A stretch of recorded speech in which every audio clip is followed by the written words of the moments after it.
দেখুন, ভালোবাসা শব্দটা অনেক ব্যাপক, যদিও আমরা এটাকে খুব লিমিটেড করে ফেলেছি। আমরা মনে করি আই লাভ ইউ বলা মানে আপনার পার্টনারকেই শুধু লাভ করা, কিন্তু খেয়াল করেছেন পৃথিবীর প্রত্যেকটা জিনিস একে অপরের সাথে ভালোবাসায় সম্পৃক্ত।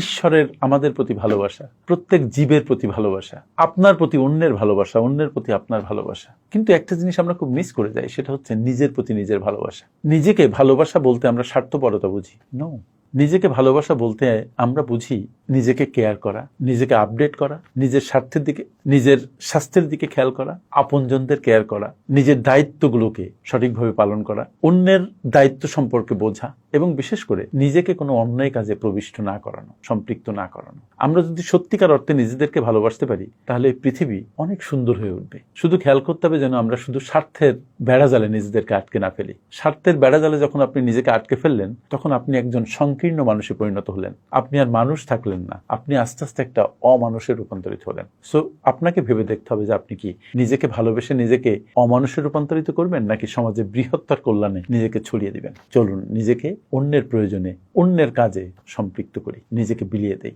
তার মধ্যেই পরম আনন্দ। Thank you.